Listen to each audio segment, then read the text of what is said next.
Coto y a historiadores y viajeras de la galaxia. Soy el guardián del Holocrón y hoy continuamos nuestro viaje por la vasta historia galáctica. En el capítulo anterior fuimos testigos del ascenso del imperio infinito de los Rakata y de cómo los planetas que fueron cayendo bajo su puño de hierro y las especies que fueron esclavizadas fueron usadas para cumplir con sus designios, volviéndose la mayor superpotencia y que no tardarían en alcanzar a una de las especies que harían temblar a la galaxia en los futuros siglos. Dicho esto, continuemos. Finalmente, unos 27.700 años antes de la batalla de Yavin, los Rakata usaron poner sus ojos sobre el planeta Corriban y creyeron que sería uno de los muchos más planetas que podrían añadir a su colección de esclavos. Mandaron embajadores con promesas disfrazadas de alianzas, pero los Sith no eran tan ingenuos.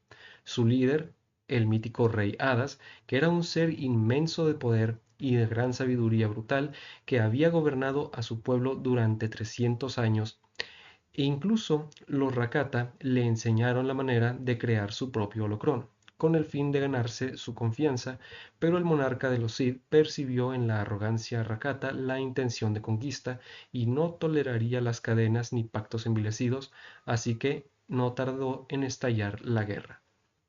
Fue así que un cataclismo estremecedor arrasó con Corriban. Las dunas se tiñeron de sangre y los cielos se encendieron con fuego oscuro. Pero los Rakata no estaban preparados para un enemigo que conocía tan bien la oscuridad como ellos. Los Sith, liderados por el rey Hadas, usaron su rabia como escudo y su odio como una lanza. El rey desgraciadamente caería en batalla, pero su sacrificio no fue en vano, ya que los Rakata fueron expulsados de Corriban, pero la victoria fue bastante amarga. El planeta quedó reducido a un páramo desolado y sus templos fueron sepultados por los bombardeos orbitales y su cielo quedó permanentemente ennegrecido. Los Sith, viendo que su mundo ya no podía albergar más vida, partieron hacia su nuevo hogar en Sayust y allí reconstruirían su sociedad. Sin embargo, los Sith no se olvidaron de Corriban y lo declararon Planeta Tumba, el lugar sagrado donde los reyes y los futuros señores oscuros de los Sith serían enterrados por toda la eternidad en enormes y suntuosas tumbas. Sin embargo, no partieron con las manos vacías. Los Rakata tomaron lo más valioso, el conocimiento.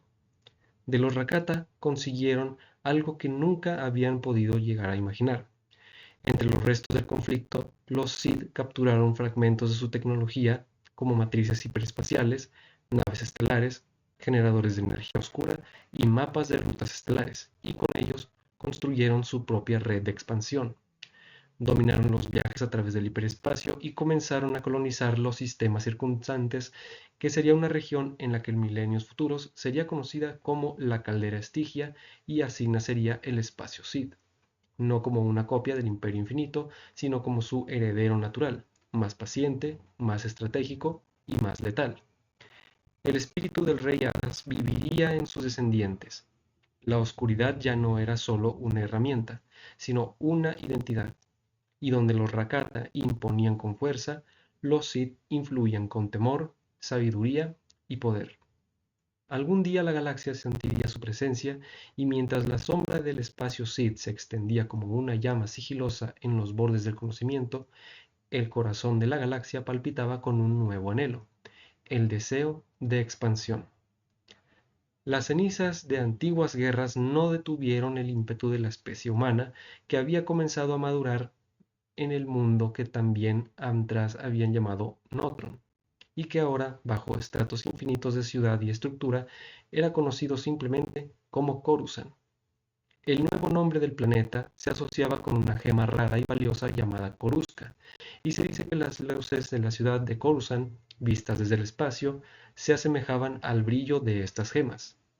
Ya no era realmente un planeta, sino una declaración de poder y civilización. Desde su superficie hasta las capas más profundas, la humanidad se había afianzado como una especie dominante y persistente, y así comenzó la era de las grandes colonizaciones. En las selvas profundas y montañosas del planeta Devaron, entre raíces centenarias y cielos completamente velados por hojas inmensas, una raza dio el salto hacia la razón y la conciencia. Así fue que aparecieron los devaronianos, seres de instinto agudo y miradas que parecían leer el alma. Forjados por la dureza de su mundo con una sociedad matriarcal, desarrollaron la destreza y la audacia necesarias para mirar más allá de los horizontes verdes. 27.000 años antes de la batalla de Yavin, la ambición de los devaronianos se convirtió en alas de metal cuando lanzaron sus primeras naves hacia el vacío, rompiendo el velo de su cielo natal para pisar por primera vez el camino de las estrellas. Y en un tiempo donde los Rakata eran una amenaza latente y los viajes hiperespaciales eran todavía un misterio apenas comprendido, los humanos comenzaron a lanzar sus primeras naves generacionales. Gigantescos navíos de metal oscuro surcaban el vacío cósmico sin romper la barrera de la luz. Lentas, majestuosas y silenciosas, cargaban en su interior los sueños de nuevos mundos. Las distancias, imposibles de cruzar en una sola vida, exigían un gran sacrificio. Los colonos eran puestos en animación suspendida, preservando sus cuerpos en un letargo de siglos, confiando en que las estrellas seguían existiendo cuando despertaran, y así partieron hacia los mundos más prometedores. Alderan, de verdes valles y cielos azules, Quad con sus recursos inexplorados, Mitilos, donde las montañas rozaban el firmamento, Coros Mayor, cuna futura de rutas comerciales, Rendili con sus primeras instalaciones orbitales y el Cúmulo Tión era una región salvaje, distante y rica en historia olvidada. Por supuesto, los humanos no fueron los únicos, pues desde los mundos más allá del borde medio, los devaronianos, aquella especie curtida por el entorno brutal de su planeta, ya habían comenzado su propia empresa de expansión. Con su fuerza, su astucia y una visión implacable, alcanzaron sus naves y se internaron en las propias estrellas. Su sangre caliente y su mirada salvaje los empujaban a tomar riesgos que otros no se atrevían ni a soñar, y por esa razón se les podía encontrar en muchos puertos espaciales en épocas futuras. La galaxia se convirtió en un tablero en constante transformación y mundos inexplorados comenzaban a tener nombres, constelaciones olvidadas eran ahora marcadas por civilizaciones en marcha y el espacio ya no era un abismo silencioso, era una frontera, destino y promesas. Y aunque en la oscuridad los Rakata aún dominaban con puño de hierro y los Jedi comenzaban a tejer las enseñanzas desde Titan, la galaxia empezaba a despertar. Un nuevo ciclo se avecinaba y una era en la que la historia no solo se escribía con fuego, sino también con esperanza, y en esa nueva esperanza muchos mundos nacerían y otros tantos, desgraciadamente, tendrían que caer. En el corazón del sistema que orbitaba en torno a Titan, la fuerza tejía sus designios con hilos invisibles. Los descendientes de los peregrinos que una vez llegaron a los gigantescos Toyor no tardaron en comprender que aquel planeta saturado de energía viva no era hospitalario para todos.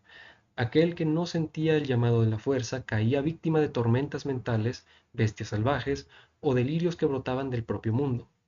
Titan no toleraba al indiferente y no era tierra para los sordos al eco del equilibrio. Fue entonces que las primeras ciudades fueron construidas más allá de sus 9 templos, para acoger a aquellos que, pese a no ser sensibles a la fuerza, querían permanecer cerca de su misterio. Pero la destrucción de la ciudad de Aurum fue lo que hizo que se tomara una decisión bastante drástica. Pero pronto, con la sabiduría que solo los siglos otorgan, comprendieron que el planeta era demasiado hostil para ellos. La segunda peregrinación marcó el inicio de la verdadera expansión entre las estrellas. Tras abordar los primeros refugios, los viajeros alzaron sus naves hacia las lunas gemelas de Asla y Bogan, donde aprendieron que la fuerza podía ser tanto una guía como una prueba. Allí, entre mareas de luz y sombra, se forjaron las primeras doctrinas y se templó el espíritu de los colonos. Con el paso de las generaciones, la travesía continuó hacia los 8 mundos del sistema Titan, un conjunto de planetas tan inestables como poderosos también.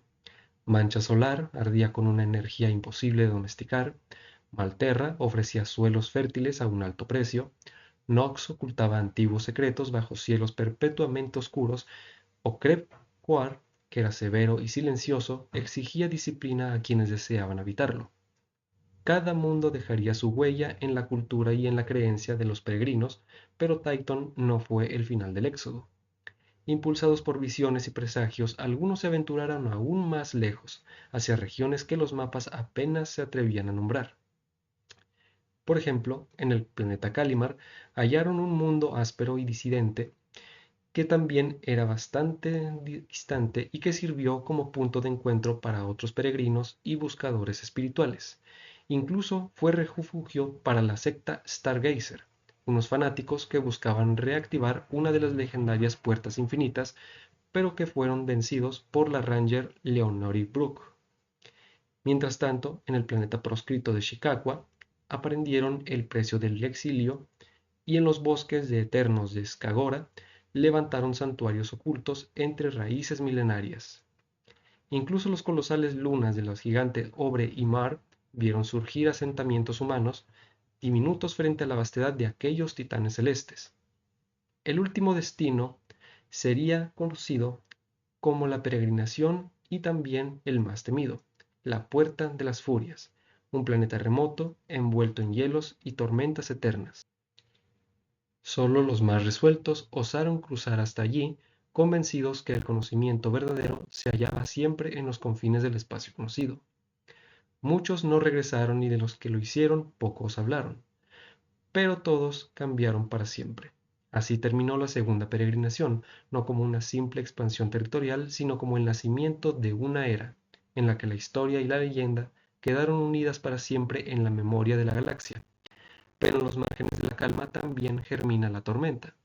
Los siglos de paz y de meditación se vieron interrumpidos por una figura emergida desde las brasas del resentimiento. Su nombre era Hadilla, la reina déspota de Shikakwa, planeta próspero colonizado en un principio por los peregrinos no sensibles a la fuerza, pero después gobernado con mano férrea por gángsters feudales conocidos como las Nueve Casas, y que terminaron siendo subyugados por la visión de la reina. Ambiciosa, carismática y decidida, Hadilla no veía con reverencia a los Jedi, más que con puro recelo. Para ella no eran más que una orden de místicos que pretendían dictar la armonía sin entender el peso del poder real. Y así comenzó su conquista. Uno por uno, los planetas del sistema Titan cayeron bajo su estandarte, más por la fuerza que por la astucia, no por promesas, sino por dominio. Su ejército crecía con cada mundo sometido y sus ojos, encendidos por la voluntad de hierro, se posaron finalmente sobre Titan y el conflicto sería atronador.